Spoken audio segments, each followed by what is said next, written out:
Varicose veins కి సరైన చికిత్స కోసం సంప్రదించండి ఎవిస్ హాస్పిటల్. నమస్తే రమగారు. నమస్తే జయ. రమగారు, మనం తలచిన కార్యాలు వెంటనే జరగాలంటే ఏం చేయాలి? నాకు కామెంట్స్లో వచ్చిన ప్రశ్న అనమాట ఇది. చాలామంది అడుగుతున్నారండి, మేము ఏదైనా ఒక పని అనుకుంటున్నాం, అది వెంటనే జరగాలంటే ఏం చేయాలి? రమగారితో చెప్పించండి.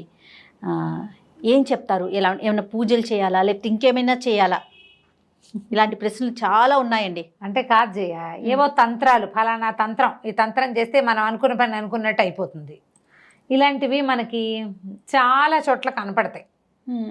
మీరు అనుకున్న పని అయిపోవాలంటే ఇది చదువుకోండి, ఈ రావి చెట్టుకి పాలు పోయండి, వేప చెట్టుకి నీళ్లు పోయండి, అది చేయండి, వాకిట్లో పాలు చుక్కలు పోయండి.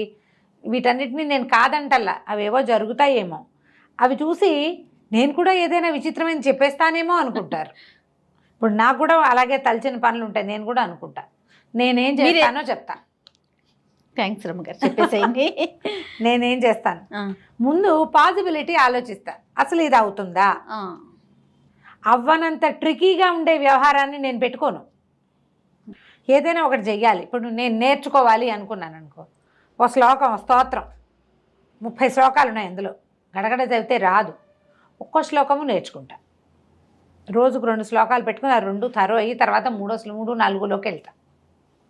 ఏదైనా ఒక పని, ఏదైనా ఒక బజార్ వెళ్తాం, ఓ ఊరు వెళ్తాం, ఒకటి కొనుక్కోవటం, ఎవరితోటైనా ఒక విషయం గురించి మాట్లాడటం, ఓ పెళ్లి సంబంధం కదపటం, ఓ బిజినెస్గా స్టార్ట్ చేసుకోవటం, ఇలాంటివి ఏదైనా మొదట పాజిబిలిటీ, అసలు ఎంతవరకు సాధ్యం అనేది ఇది అవుతుందా అని. ఎప్పుడైనా మన తలచిన పనిలో మనం తలుస్తామో అందులో ఇంకా వేరే పీపుల్ ఇన్వాల్వ్ అయి ఉన్నారా అనేది చూడాలి మొదట. ఇప్పుడు నేనే బజార్ వెళ్ళటం అనుకో, నేను ఒకదాన్ని కాళ్ళు చేతులు ఆడిస్తే వెళ్ళిపోతా. నేనే నేర్చుకోవడం అయితే నేనే కాళ్ళు చేతులు నోరో ఆడిస్తే చేసేస్తా.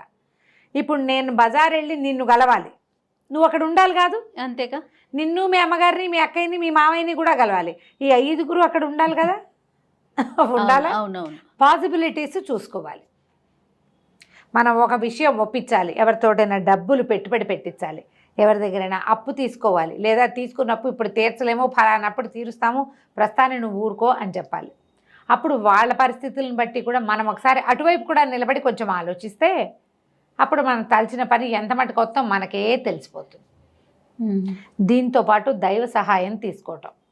ఇంట్లో నుంచి ఈ పని మీద బయటికి వెళ్ళేటప్పుడు తప్పకుండా ఓ దీపారాధన చేయటం, మీ పద్ధతి ఏదైతే అది ప్రార్థన చేసుకోవటం, ఒక నమస్కారం చేసుకోవటం. ఇంట్లో దేవుడికి మన కష్టం, మన ఇబ్బంది, దేవుడా ఈ పని మీద వెళ్తున్నాను, దీన్ని సజావుగా చెయ్యి అని చెప్పటం. మన ఇంట్లో ఎవరైనా పెద్దవాళ్ళు ఉంటే వాళ్ళకు కూడా ఒక మాట చెప్పటం. చెప్పి వాళ్ళు అంతా సరిగానే అవుతుందిలే అంటే మనకి ఒక పాజిటివ్ సైన్ ఉంటుంది లోపల. వీటితోటి కొంత రకంగా పనులు అవుతాయి. ఇంకా ప్రచండమైన దైవ సహాయం తీసుకోవాలి. దేవుడా నేను ఈ పని మొక్కు అనుకున్నాను, ఇక తీరితే నీకు 2 కొబ్బరికాయలు కొడతాను, అలాంటివి కాకుండా ఎవరికైనా నేను కూడా సహాయం చేస్తాను లాంటివి మొక్కుకోవటం. దైవ దర్శనానికి వస్తాను అని ఏదైనా ఇవ్వడం అనే దాని మీద కాన్సెప్ట్ నాకు నమ్మకం ఉండదు జయ. భగవంతుడిగా దేవాలయాల్లో కొబ్బరికాయలు కొడతాను, అది చేయిస్తాను, ఇది చేయిస్తాను కాదు, నేను వచ్చి నీకు దర్శనం చేసుకుంటాను, నా శ్రద్ధని నీకు ఇస్తానని పెట్టుకుంటాను. ఏదైనా ఒకటి చదువుతా, చాలా మంచి విషయం. ఒకటి చదువుతాను.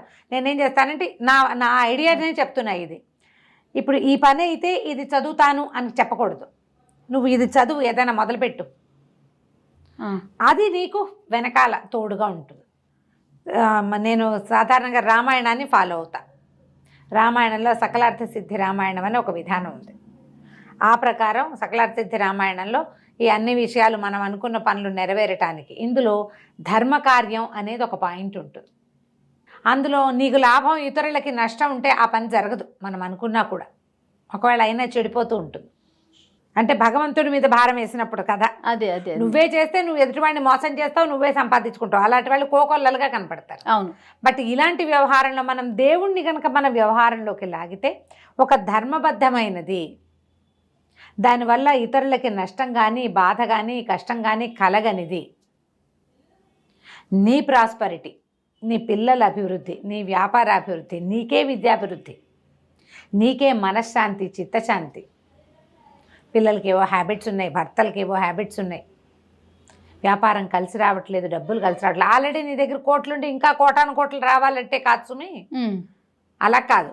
ఇలా మన సమస్యల్లో ఉన్నప్పుడు దేవుడా నా చేయి పట్టుకో, నాతో ఉండు, నాకు సహాయం చేయి, నా వెన్నుదన్నుగా ఉండు నువ్వు అని భగవంతుడిని ప్రార్థించే విధానాల్లో రామాయణం లాంటి గ్రంథాలు చదువుకోవటం, రోజు రామాయణం చదవటం, అది మనకి అన్ని కార్యాల్లోనూ హెల్ప్ చేస్తుంది. రామాయణం ఒక విపరీతమైన పాజిటివిటీ ఉన్నటువంటి గ్రంథం. ఆ పాజిటివ్ థింగ్ని మీతో పాటు ఉంచుకోండి. ఓకే. లేదా భగవద్గీత చదవండి. భగవద్గీతలో కూడా కొన్ని ప్రత్యేక శ్లోకాలు ఉన్నాయి కదా. అనన్యాశ్చింతయంతో మాం ఏ జనా పర్యుపాసతే తేషాం నిత్యాభియుక్తానాం యోగక్షేమం వహామ్యహం. ఇది చదవండి. పరిత్రాణాయ సాధూనాం వినాశాయ చ దుష్కృతాం ధర్మ సంస్థాపనార్థాయ సంభవామి యుగే యుగే. ధర్మం కోసం భగవంతుడు పుడతాను, ప్రతి యుగంలోనూ పుడతానన్నాడు. నమ్మితే అతను మీ వెనకాల ఉంటాడు, అంతే. ఓవేళ పని అవ్వకపోతే దేవుణ్ణి తిట్టద్దు, ప్రయత్నాన్ని తిట్టుకోండి, ప్రయత్నాన్ని సరిచేయండి. ప్రయత్న లోపాన్ని గుర్తించుకోవాలి. మనం సరిగా చేయలా, ఎక్కడో సరిగ్గా చేసాం, మనం తప్పు చేసాం, లేదా ఎదుటివాడు పాజిటివ్గా లేడు, వాడు పాజిటివ్గా ఉండాలని కోరుకోవటం మొదలు పెట్టండి. మీరు ఏం జరిగినా మనం మంచిగా అనుకో, ఇవాళకి ఆగింది, ఓకే, రేపు జరుగుతుందేమో. నువ్వు భగవంతుడి మీద విశ్వాసం ఉంటే పనులు అవుతాయి, మీ మీద మీకు విశ్వాసం ఉంటే పనులు అవుతాయి. మీరు ఎంత పాజిటివ్గా ఉంటే అంత పాజిటివ్గా పని అవుతుంది. ఓకే. ఏది ఎంత ట్రై చేసినా అవ్వట్లేదు, 4 అది మనది కాదు, ఇది మనది కాదని మానేయండి, కొత్తది మొదలు పెట్టండి, హాయిగా ఉంటుంది.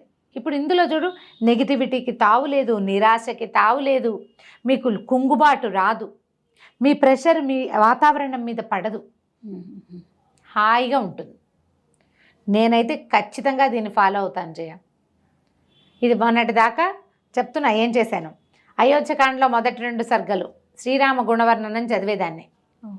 ఇప్పుడు పరశురామ పరాజయం చదువుతున్నాను. ఓకే. ఓ 30 రోజులు, ఓ 40 రోజులు అలా పెట్టుకుంటాను నేను. అది అయిపోయింది, ఇది స్టార్ట్ చేస్తా. బాగుంది, చేస్తూనే ఉంటాం, అది నడుస్తూ ఉంటుంది. తర్వాత దీంతో పాటు నాకు పాజిటివ్గా అనిపించేది ఏంటంటే పంచాయుధ స్తోత్రం అని ఒక స్తోత్రం ఉంది. విష్ణువుకి సంబంధించింది. ఇది అన్ని పనులు అని కాదు, ఏదో పని మీద వెళ్తున్నాము, ఏదో ఇబ్బంది వచ్చింది, పిల్లలు ఎక్కడైనా ఇరుక్కున్నారు రాలేదు, మనవాళ్లే ఎక్కడైనా ఉండిపోయారు రాలేదు, వాళ్ళకి అక్కడ పని ఒక బాధపడుతున్నారు. అలాంటప్పుడు మనకి సహాయం కోసం పంచాయత స్తోత్రాన్ని తీసుకోవచ్చు, చాలా సహాయం చేస్తుంది. అది ఎట్లా చేయాలంటే ఊరికే ఒకసారి కాకుండా 5 టైమ్స్ 5 సార్లు విష్ణువు యొక్క 5 ఆయుధాలకి సంబంధించిన స్తోత్రం. శంఖం, చక్రం, గద, ఖడ్గము, ధనస్సు, ఈ 5 ఆయుధాలు ఉంటాయి ఆయనకి. శంఖచక్రాలు పట్టుకుంటాడు, మనకు కనపడుతూ ఉంటాడు. గద నిలబెట్టినట్టుగా సత్యనారాయణ స్వామి పటాల్లో కనిపిస్తుంది కదా. అవునండి. ఖడ్గము నందకం అనే ఖడ్గము, శార్ంగం అనే ధనస్సు, కౌమోదకి గద పేరు. శంఖచక్రాలేమో సుదర్శనము, పాంచజన్యము కదా. అవును. నందకము, శార్ంగము, కౌమోదకి. నందకం ఖడ్గం, శార్ంగం అనేది ధనుసు, ఈ కౌమోదకి అనేది గద. శార్ంగాయుధపాణి అని కనపడుతుంటాడు విష్ణుమూర్తి పేరు, ఆ శార్ంగం ఇదన్నమాట. ఓకే. దీన్ని కూడా మనం సహాయకారిగా చేసుకోవచ్చు. ఇప్పుడు ఇదేంటంటే ఎలా అంటే నీకు కావలసినప్పుడు చేయడం కాదు, ఇది నీ నిత్యానుష్ఠానంలో ఉండాలి. ఎస్, అవును. రోజు చదువుతావు, నీకు ఏదైనా ఇబ్బంది వస్తే చదువుతావు. ఇది ఇంకా ఎప్పుడెప్పుడు వాడచ్చో చెప్తాను నేను. మనం ఏదైనా ఒక పని కోసం వెళ్ళేటప్పుడు, ప్రయాణంలో, ఏదైనా యాత్రకు వెళ్ళేటప్పుడు, దేవాలయ దర్శనానికి వెళ్ళేటప్పుడు, హాస్పిటల్స్కి వెళ్ళేటప్పుడు, అనారోగ్యంగా ఉన్నప్పుడు, పిల్లలకి ఏదైనా యాక్సిడెంట్ అయ్యి ప్రమాదంగా ఉన్నప్పుడు, ఎవరికి యాక్సిడెంట్ అయినా తర్వాత పిల్లలకి దిష్టి తగిలి పిల్లలు తెగ ఏడ్చేస్తుంటారు, నిద్రలో ఏడుస్తారు. అవును. అలాంటప్పుడు ఈ స్తోత్రాన్ని చదువుకుంటే చాలా ఫలితం కనిపిస్తుంది. విష్ణు సహస్రనామంలో లాంటిదే ఇది కూడా. 5 శ్లోకాలు పెద్దవి, తర్వాత ఫలశ్రుతి. ఇవి చదవటం వల్ల మనకి ఏ ప్రయోజనం లభిస్తుందో చెప్పే ఒక 4 శ్లోకాలు, మొత్తం ఆల్ టుగెదర్ 9 శ్లోకాలు. నేను ఇది చదువుతా. ఇది రోజు చదివే అలవాటు. ఏదైనా ఇట్లా సమస్యగా ఉంది, రాత్రులు నిద్ర పట్టలేదు, ఏదో గాభరాగా ఉంది, పిల్లాడు ఏడుస్తాడు, ఎవరి పిల్లాడైనా, నా పిల్లాడు నీ పిల్లాడు తేడాలి, ఎవరి పిల్లాడైనా ఏడుస్తాడు, పిల్లాడిని దగ్గర కూర్చోబెట్టుకుని అది చదివితే మెల్లిగా వాడు సెట్ అయిపోతాడు. ఇలాంటి ఏవైనా అలవాటు చేసుకుంటే మనం తలచిన పనులు అవుతాయి. మీరు ఏవి దైవ సహాయాలు తీసుకోరు, మీకు వద్దు, లేకపోతే అప్పుడు మీ మీదే మీరు నమ్మకం పెట్టుకోండి. నేను ముందే చెప్పాక పాజిటివ్గా ఉండండి. మొత్తం చుట్టూత పరిస్థితులన్నీ మనకు అనుకూలమయ్యేదాకా వెయిట్ చేయండి, అనుకూలం చేయడానికి ప్రయత్నం చేయండి, తలచిన పనులు అయిపోతాయి ఆటోమేటిక్గా. ట్రై చేయాలి కదా, ఖచ్చితంగా ప్రయత్నం అయితే ఉండాలి కదండి. ప్రయత్నం ఉండాలి కదా. దీంతో పాటు ఇంకొకటి నాకు రెగ్యులర్ ప్రాక్టీస్ ఇంకో శ్లోకం చెప్తాను. ఎక్కడికి వెళ్తున్నా సరే రాత్రి పడుకునేటప్పుడు కూడా ఆపదామ భర్తారం దాతారం సర్వసంపదాం లోకాభిరామం శ్రీరామం భూయో భూయో నమామిహం. పదే పదే రాముడికి నమస్కరిస్తే ఆయన మన ప్రాబ్లమ్స్ని సెట్ చేస్తాడు. కనీసం నీకు ఒక తాత్కాలిక ఉపశమనాన్నైనా ఇస్తాడు. నువ్వు ఎంత నమ్ముతావో నీకు అంత కుదురుతుంది. ఓకే. ఇదేంటంటే దూరంగా ఎక్కడో మిణుకుమంటున్నటువంటి జ్యోతిని చూసి అక్కడ ఒక వెచ్చదనం ఉందన్న నమ్మకంతో పనిచేయటం. దానికోసం నడుచుకుంటూ వెళ్ళిపోతాం మనం. అక్కడ వెలుగు ఉందని, ఆ వెలుగే ఇట్లా భగవంతుడి స్వరూపం. మనం ఏదైనా ఒకటి పెట్టుకుంటే హాయిగా అవుతుంది. నీకు చేయలేదనుకో, ఇప్పుడు క్రియలు కాదు ఇవి, మనమే చేసుకునేది. అవును. ఫలానా చెట్టు ఫలానా ఆకు పువ్వు ఏమీ లేదు, నీ నోరు నీ బుద్ధి, నువ్వే చదువుకుంటావు. పిల్లలకి నేర్పించండి, హాయిగా ఉంటుంది. నాన్న చదువుకో, రోజువారీ చదువుకుంటూ ఉండు, చదివితే ఉపయోగం ఉందా లేదా అని ఆలోచించకుండా అలవాటు చేసుకుంటే ఖచ్చితంగా ఆ శ్లోకాల వల్ల ఉపయోగం ఉంటుంది మనకి. తప్పకుండా రమ్మ గారు. నమస్తే. నమస్తే.